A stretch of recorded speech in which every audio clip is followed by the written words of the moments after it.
আসসালামু আলাইকুম। শেয়ার মার্কেটের সাথে সংশ্লিষ্ট সকল ভাই ও বোনেরা, আমি আজকে অন্যান্য দিনের মতোই আমি বলেছিলাম যে এক এক দিন এক একটা স্টকের উপরে আমরা অ্যানালাইসিস করব। আজকে আমি বাটাসু কোম্পানি, এটা একটা মাল্টিন্যাশনাল কোম্পানি, আমরা এটার উপরে একটু চুলচেরা আজকে বিশ্লেষণ করব এটার বিগত দিনের পারফরমেন্স এবং আগামী দিনের সম্ভাব্য কেমন কি প্রভাব আসতে পারে তার আর্নিংস দেখে সবকিছু মিলিয়ে একটা ডিটেলস একটা ইনডেপথ অ্যানালিসিস করব। চলুন আমরা যারা আমার চ্যানেলটা ইতিমধ্যে সাবস্ক্রাইব করেছেন অসংখ্য ধন্যবাদ, যারা করেন না এখনো আশা করব নতুন নতুন আপডেট পাওয়ার জন্য আমার চ্যানেলটা সাবস্ক্রাইব করবেন। পাশাপাশি ক্যাপিটাল ইনসাইট বিডির টুলসগুলো ব্যবহার করে আপনারা শেয়ার মার্কেটের বিনিয়োগ করার আগে কোনো স্টকে বিভিন্ন টুলস আছে, সেখানে সব টুলসগুলো আমি অনেকগুলো পর্বে আলোচনা করেছি প্রত্যেকটা টুলস নিয়ে। সেই ভিডিওগুলো আর একবার দেখে নেবেন, নিয়ে আলোচনা নিজেরা অ্যানালিসিস করবেন, সিদ্ধান্ত নেবেন। আশা করি ক্ষতির হাত থেকে রক্ষা পাবেন এবং রিস্কটা মিনিমাইজ হবে, প্রফিটটা ম্যাক্সিমাম হবে। তো চলুন আমরা যাই, দেখি বাটাসু কোম্পানির কি পরিস্থিতি একটু দেখে আসি। তো আমরা এইটা বাটাসু কোম্পানি, এটার 1/1/26 থেকে 17/8/26 আজকের বাজার ক্লোজ হয়েছে, আপ টু ডেট ইনফরমেশন নিয়ে আলোচনা করছি আমরা। আজকে ক্লোজ হয়েছে 908 টাকা 30 পয়সায় বাটাসু। পিরিয়ড রিটার্ন অর্থাৎ 1 জানুয়ারিতে যারা বাটাসু কিনেছিলেন এ পর্যন্ত ধরে রাখছেন, তাদের আয়ের হার হচ্ছে 11.61%। পিরিয়ড রিটার্ন, পিরিয়ড হাই সর্বোচ্চ উঠেছিল 920 টাকা, এটা জুলাইয়ের 28 তারিখে। দেওয়ার পরে একটু কমেছে, আজকে কমে 908 টাকা 30 পয়সা। এবং পিরিয়ড লো যদি দেখি আমরা, এইটা মে মাসের 10 তারিখে 770 টাকা 10 পয়সা বিক্রি হয়েছে। অর্থাৎ মে মাসের 10 তারিখে ছিল লো প্রাইস 770, এখন সেটা 908 টাকা 30 পয়সা। তো আমরা একটু দেখি তার মার্কেট ক্যাপিটালাইজেশন, এটা কিন্তু একটা বড় কোম্পানি, দেখেন মিলিয়ন হিসাবে যদি আমরা দেখি 12,425 মিলিয়ন, আর যদি আমরা কোটিতে বলি তাহলে 1,242 কোটি মার্কেট ভ্যালু এটার। অর্থাৎ নাম্বার অফ শেয়ারের সাথে যদি মার্কেট কারেন্ট প্রাইস গুণ দিলে এটা হয় মার্কেট ক্যাপিটালাইজেশন। অ্যাভারেজ ভলিউম 930 এবং অ্যানুয়াল ভলাটিলিটি 12.60%। অর্থাৎ অ্যানুয়াল ভলাটিলিটি কিন্তু, ভলাটিলিটি মানে এই ইয়ার প্রাইস ওঠানামার হার, এটা কিন্তু অনেক কম, স্টেবল কোম্পানি। আমরা দেখেছি ইন্ডেক্সের এইটা 16%-এর কাছাকাছি, আমরা নিচে দেখবো আবার ইন্ডেক্সের সাথে তুলনায়। কিন্তু বাটাসু 12.60, অর্থাৎ এর ভোলাটিলিটি অনেক লো। আমরা যদি একটু প্রাইস ট্রেডিং অ্যাক্টিভিটি একটু দেখি, তাহলে এখানে ক্লোজ প্রাইস দেখেন, এটা ক্রমান্বয়ে এদিকে এসে বাড়তে বাড়তে উপরের দিকে বাড়তেছে, একটু কমেছে বাড়ার পরে আজকে 908। হ্যাঁ, ব- আমরা যেটা বলছিলাম যে আহ, এইখানে বাটাসু এর যে আমরা যদি ট্রেডিং অ্যাক্টিভিটিটা একটু দেখি, তাহলে এখানে 20 ডেজ যে অ্যাভারেজ মুভিং অ্যাভারেজ আমরা দেখছি, সেখানে এইটা ঊর্ধ্বমুখী এবং 50 ডেজ মুভিং অ্যাভারেজ 878.75 এবং 20 ডেজ মুভিং অ্যাভারেজ 896.19, এবং আজকে ক্লোজ হয়েছে 900, আমরা দেখছিলাম 908 টাকা 30 পয়সা। এবং কিউমুলেটিভ রিটার্ন আমরা এর আগে বলেছি যে এটা 12%-এর কাছাকাছি, 11.61%। আর ট্রেডিং ভলিউম, ট্রেডিং ভলিউমও কিন্তু অনেক বেড়েছে, এদিকে দেখেন ভলিউম 9,306, তারপরে একটু কমেছে, আজকে একটু অবশ্য কম গেছে, লাস্ট 17/8 গেছে 645 ভলিউম। তো আমরা একটু পারফরমেন্স কমেন্টারিটা একটু দেখি। এইখানে the stock generated positive return during the selected period although the magnitude of appreciation was moderate। যদি রিস্ক প্রোফাইল দেখি আমরা, The observed volatility is comparatively moderate, indicating relatively controlled price fluctuation. The stock significantly outperformed the sector benchmark, delivering more than double the sector's return. অর্থাৎ sector Returns যদি আমরা দেখি, sector return বাটা শু কোম্পানির যে সেক্টরে আছে ট্যানারি ইন্ডাস্ট্রির মধ্যে, সেটার সেক্টর রিটার্ন হচ্ছে 4.70%, আর বাটার শু হচ্ছে 12.96। তার মানে 2.76% পজিটিভ রিলেটিভ স্ট্রেংথ, এত গুণ বেশি। তার মানে সরি, স্ট্রং আউট পারফর্মার। আমরা যদি সেক্টর ভার্সেস দেখি, তো সেক্টর অ্যাভারেজ এবং স্টকের অ্যাভারেজ, আমরা একটু জেনারেল ইন্ডেক্সের সাথে কি অবস্থা একটু দেখি। আমরা স্টকের রিটার্ন 11.61, জেনারেল ইন্ডেক্স কিন্তু রিটার্ন অনেক বেশি, 18.40। অর্থাৎ 1 তারিখ থেকে আজকের জানুয়ারি 1 তারিখ থেকে আজকের 17 তারিখ যদি দেখা যায়, জেনারেল ইন্ডেক্স 18.40% রিটার্ন দিয়েছে। বাটা শু কোম্পানি কিন্তু কম দিয়েছে, অর্থাৎ যারা জানুয়ারির 1 তারিখে কিনেছে বাটা শু তারা 11.61%, আর ইন্ডেক্সের যে গ্রোথ সেটা হচ্ছে 18.40। তার মানে ইন্ডেক্সের চেয়ে একটু খারাপ করেছে। স্টক ভোলাটিলিটি যদি আমরা দেখি 12.51%, আর ইন্ডেক্স ভোলাটিলিটি 16.13। তার মানে কি, ইন্ডেক্স যে হারে ওঠানামা করছে বাটাসু সে হারে করে নাই। অর্থাৎ বাটাসু ইন্ডেক্সের চেয়েও বেশি স্টেবল কোম্পানি। ইন্ডেক্স যেভাবে মুভমেন্ট করেছে বাটাসু সেভাবে করে নাই, কাজে যারা এখানে করেছে এটা অনেকটা স্টেবল, এটা রিস্ক কম। কোরিলেশন 32.71%, অর্থাৎ কোরিলেশন ইন্ডেক্সের সাথে কম, কারণ আমরা দেখতে পাচ্ছি যে স্টক ভোলাটিলিটি 16.13% আর বাটা শেয়ার 12.51। তার মানে ইন্ডেক্সের সাথে তার কোরিলেশন কম। স্টক উইন রেট 53.74% আর index win rate 57.14%। Trading days 147 দিন। এবং রিটার্নটা যদি আমরা দেখি, ডিএসসি রিটার্ন এই লাল, ডিএসসি রিটার্ন আরো বেশি উঠানামা করেছে। আর এই ব্লুটা বাটা শুয়ের, এটা একটু কম উঠানামা করেছে, মোটামুটি ইন্ডেক্সের সাথে মিল রেখে উঠানামা করেছে, বাট ইন্ডেক্সের চেয়ে কম সে ফ্লাকচুয়েট করেছে, বেশি ফ্লাকচুয়েট করেছে ইন্ডেক্স।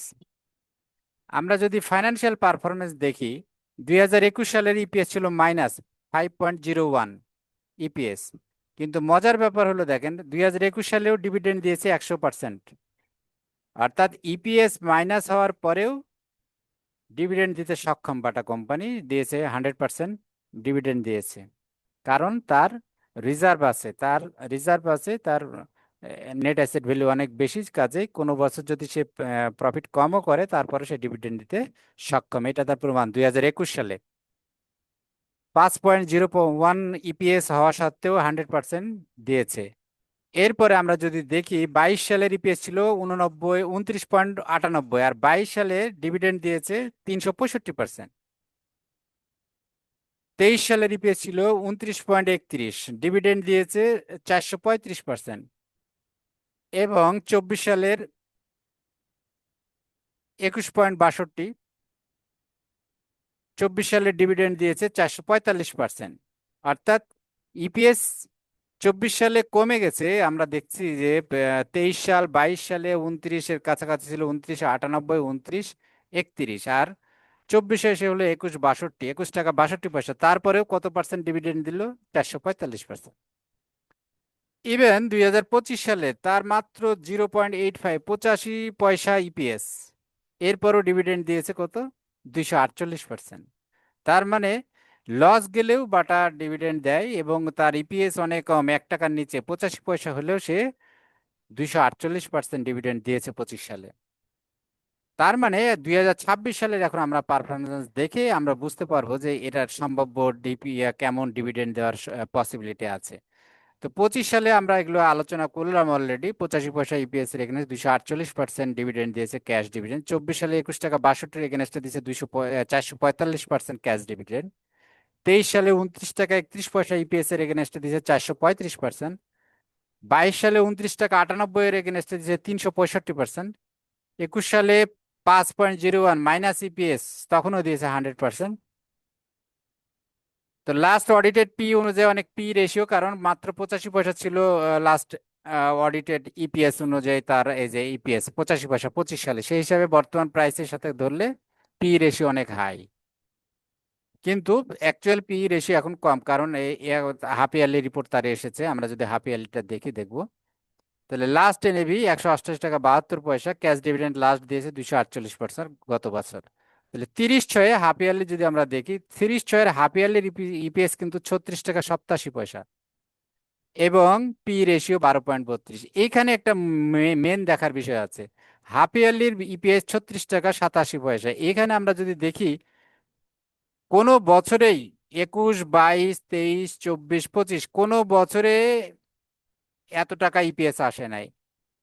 প্রত্যেকটা বছরের এটা গোটা বছরের ইপিএসই হাইয়েস্ট আসছে 29 টাকা 98 গত 5 বছরে, আর এবার ইপিএস আসছে হাফ ইয়ারলি চেয়ে 36 টাকা 87 পয়সা। তাহলে যদি থার্ড কোয়ার্টারেও যদি মোটামুটি লস না করে, কিছুটা করে, তাহলে আশা করা যায় আবার আর নেক্সট যে 6 মাস আছে, অর্থাৎ এখানে আছে জুন পর্যন্ত হিসাব, তাহলে ডিসেম্বর পর্যন্ত যদি কোনো কোয়ার্টারে আর লস না করে, মোটামুটি কিছুটা পজিটিভ, যেমন এখানে ফার্স্ট কোয়ার্টারে করেছে আমরা যদি দেখি 27 টাকা 14 পয়সা, সেকেন্ড কোয়ার্টারে 9 টাকা 73, সেকেন্ড কোয়ার্টারে কিন্তু অনেক কম করেছে। তা আমরা যদি ধরি যে থার্ড কোয়ার্টার ফোর্থ কোয়ার্টারও এরকম 9 টাকা 10 টাকা যদি করে, তাহলে ইপিএস মোটামুটি যায় 50-এর কাছাকাছি চলে যাবে, 50 বা তার প্লাস। তো 50-এর উপরে যদি ইপিএস হয়, তাহলে আশা করা যায় যে এখানে ডিভিডেন্ডের হার আমরা দেখি যে সর্বোচ্চ দিচ্ছে 445%, তখন ইপিএস ছিল 21 টাকা 65 পয়সা। তাহলে এইবার যদি 50 টাকা হয়, তাহলে কতটুকু ইপিএস প্রত্যাশা করা যায়? তাহলে মোটামুটি 900 বা 100%। আমার মনে হয় ইন্টারিম দিলেও দিতে পারে। আমি জানি না, আমি আমি জাস্ট গেস করতেছি এটার ইয়ে দেখে। আপনারা আবার আমার কথা শুনে কেউ কিনে আমাকে আবার ব্লেম দিয়েন না যে আপনার কথা শুনে বাটা শু কিনে আমরা লস খেয়েছি। এটা আমি আমার অবজারভেশনটা জাস্ট আপনাদেরকে হাইলাইট করতেছি। তাহলে আমরা দেখলাম হাফ ইয়ারলি ইপিএস অনেক ভালো এবং পি রেশিও অনেক কম, হাফ ইয়ারলি হিসেবে 12 টাকা 32 পয়সা, 12.32 টাইমস গুণ। তাহলে হাফ ইয়ারলি গ্রোথ যদি আমরা দেখি 35.85%, 9 মান্থ যেহেতু এখনো আসে নাই। 5 ইয়ার্স এভারেজ প্রফিট গ্রোথ কম হয়েছে, আমরা দেখছি যে ইপিএস আপ ডাউন করছে। 5 ইয়ার্স এভারেজ ইপিএস হচ্ছে 15 টাকা 35 পয়সা। 5 ইয়ার্স এভারেজ পি রেশিও 264 টাকা 11 পয়সা, কারণ গত বছরে পি রেশিও অনেক বেশি ছিল, যা মাত্র 85 পয়সা ইপিএস ছিল। এনএবি এত প্রাইস, এনএবি 4.85। আমরা যদি দেখি ক্যাশ ডিভিডেন্ড দিচ্ছে 318.60% এভারেজে 5 ইয়ার্সে, 5 বছরে 318.60। কোনো স্টক ডিভিডেন্ড দেয়নি গত 5 বছরের মধ্যে, এবং ডিভিডেন্ড ইল্ড 3.32%। এবার একটু শেয়ার মোল্ড ইয়াটা দেখে আমরা আমরা দেখছি স্পন্সর ডিরেক্টর যারা, তাদের কাছে শেয়ার হোল্ডিং 70% আছে, এটা চেঞ্জ হয় নাই। 31/12/25-এও যা ছিল 30/6/25 এবং 31/7/26, 30/6/26, 31/6, 31/7/26, এই তিনটা ডেটের দেওয়া আছে এখানে, এগুলোর মধ্যে কোনো চেঞ্জ হয় নাই। ডিরেক্টরদের ইনস্টিটিউশন একটু বেড়েছে, 30/6-এও বেড়েছে 0.82%, এবং 31/7-এ এসে আরেকটু বেড়েছে 0.20%, এবং ফরেনের ইয়া কোটাটা সেম আছে। পাবলিক দেখতেছি আমরা পাবলিক একটু কমেছে, কারণ যেহেতু ইনস্টিটিউশন বাড়ছে। স্পন্সর যেহেতু আনচেঞ্জ আছে, গভর্নমেন্টের শেয়ার নাই, ইনস্টিটিউশন বাড়ছে, তার মানে অবশ্যই কম, পাবলিকের কমছে, ফরেন যেহেতু ইয়া হয় নাই। তাহলে আমরা একটু গ্রাফটা দেখি। গ্রাফটা কিন্তু 4 বছরের প্রাইস গ্রাফ যদি দেখি, তাহলে এইটার খুব একটা যে প্রতি বছর একই সময়ে কমে তা কিন্তু না, কিন্তু কাছাকাছি বোঝা যাচ্ছে যে মার্চ এপ্রিলের দিকে কম থাকে শেয়ারের দাম, আবার ওদিকে ডিসেম্বর জানুয়ারির দিকে। আমরা একটু দেখে আসি। 2022 সালে নভেম্বর মাসে সর্বনিম্ন প্রাইস ছিল নভেম্বরে 943 টাকা 15 পয়সা, আর হাইয়েস্ট ছিল অক্টোবরে 960 টাকা 77 পয়সা এভারেজে আর কি, আর ক্লোজিং ছিল 926 টাকা 90 পয়সা মান্থ ইন ক্লোজিং। 23 সালে ছিল ফেব্রুয়ারিতে লোয়েস্ট 947 টাকা 10 পয়সা 23 সালে, এবং 1040 টাকা ছিল জুলাই মাসে সর্বোচ্চ।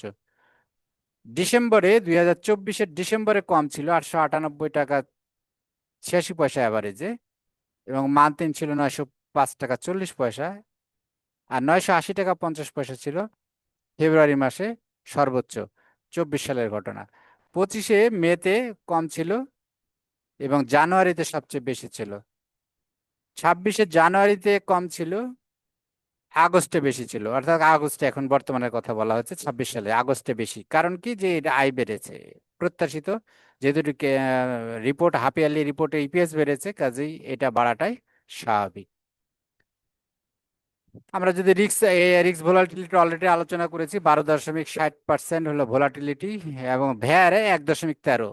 অর্থাৎ শেয়ার মার্কেট যদি একদিনে ড্রপ খায়, সেক্ষেত্রে 1.13% প্রাইস ফল করার সম্ভাবনা। আর যদি খুব ডিজাস্টার হয় মার্কেটে, সেই দিনও সে খুব বেশি ফল করবে না, আশা করা যায় 1.50% ফল করবে। এটা 95% কনফিডেন্স লেভেল, এটা করা 5% আলফা। তাহলে ম্যাক্সিমাম ড্রডাউন, অর্থাৎ এই জানুয়ারি এর মধ্যে সর্বোচ্চ একদিনে দাম কমেছে 4.94%। শার্প রেশিও 1.42, শার্প রেশিও 1.42, অর্থাৎ পজিটিভ শার্প রেশিও। তার মানে এর আর্নিং পোটেনশিয়াল আছে। এবং আমরা ডেইলি রিটার্ন যদি দেখি, এটা উপর নিচে আছে, তবে উপরের দিকেই বেশি, এটা স্টেবল আছে। এখন কোম্পানির জেনারেল ইনফরমেশন গুলো যদি আমরা দেখি, এটা বাটা শু, এটা আমরা জানি এ ক্যাটাগরির শেয়ার। অথরাইজ ক্যাপিটাল হচ্ছে 200 মিলিয়ন, তার মানে বেশি না, 20 কোটি। পেড আপ ক্যাপিটাল 136 মিলিয়ন, তার মানে 13,68,00,000 মতো। আউটস্ট্যান্ডিং শেয়ার আছে, খুব বেশি শেয়ার নাই কিন্তু, 1,36,80,000 শেয়ার। এটা কিন্তু অল্প শেয়ার, বাট মার্কেট ক্যাপিটালাইজেশন অনেক বেশি, কারণ শেয়ারের মার্কেট ভ্যালু বেশি। 10 টাকা শেয়ারের মার্কেট ভ্যালু 903 টাকা, কাজেই মার্কেট ক্যাপিটালাইজেশন অনেক বেশি। লাস্ট এজিএম হয়েছে 30/6/26, 25 সালের ভিত্তিতে। তো এই ছিল বাটা শু কোম্পানির আলোচনা। তো আপনারা যেটুকু বুঝেছেন, যে মোটামুটি বাটা শু কোম্পানি একটা স্টেবল কোম্পানি, এরা ডিভিডেন্ড ভালো দেয়, এবং এই বছরের হাফ ইয়ারলি পর্যন্ত যেহেতু ইপিএস ভালো, যদি থার্ড কোয়ার্টার এবং অ্যানুয়ালি যে ফোর্থ কোয়ার্টারে তাদের আর্নিংসটা যদি মোটামুটি পজিটিভ থাকে এই দুইটা কোয়ার্টারে, তাহলে আশা করা যায় আগামীতে ভালো ডিভিডেন্ড দিব, এবং এটা প্রাইস অ্যাপ্রিসিয়েশন হওয়ার সম্ভাবনা অনেক বেশি আমি দেখতেছি আর কি। বর্তমানে যে দাম আছে, আশা করা যায় এখান থেকে আরো দাম উঠবে। তবে আমি কিন্তু বলি বলি নাই যে অতীতের যেটা ইতিহাস, সেটা কিন্তু বর্তমানে পুনরাবৃত্তি হবে না। অতীত অতীতই। আমরা প্রেডিকশন করছি যে যেহেতু তার ইপিএসটা ভালো হয়েছে হাফ ইয়ারলিতে, এবং বিগত দিনে তার ডিভিডেন্ড দেওয়ার ইতিহাস আছে, যে ইপিএস মাইনাস, অর্থাৎ লস খেলেও কোম্পানি ডিভিডেন্ড বন্ধ রাখে নাই, ডিভিডেন্ড 100% দিয়েছে। তো সেই হিসাবে ডিভিডেন্ডটা বেশি দিবে, এটুকু প্রত্যাশা করা যায়। তো আশা করি আপনারা নিজেরা বুঝে শুনে সিদ্ধান্ত নেবেন, কারো কথাই না, নিজের বিবেক কি বলে, নিজের ইনটিউশন কি বলে, আপনি একটু নিজে অ্যানালিসিস করে নিজের আইকিউ খাটিয়ে দেখবেন যে নিজে যেটা বলে অনেক সময় সেটাই হয়। সেভাবে সিদ্ধান্ত নেবেন, আশা করি রিস্কটা মিনিমাইজ হবে, প্রফিটটা ম্যাক্সিমাইজ হবে। Thank you very much. আবারও বলি, যারা আমার চ্যানেলটা সাবস্ক্রাইব করেছেন অসংখ্য ধন্যবাদ, আর যারা করেন নাই, আশা করি আমার চ্যানেলটা সাবস্ক্রাইব করবেন নতুন নতুন ভিডিও এবং অ্যানালিসিস পাওয়ার জন্য। Thank you very much. আবার কথা হবে নতুন কোনো ইস্যু নিয়ে। আল্লাহ হাফেজ, বাই ফর নাও।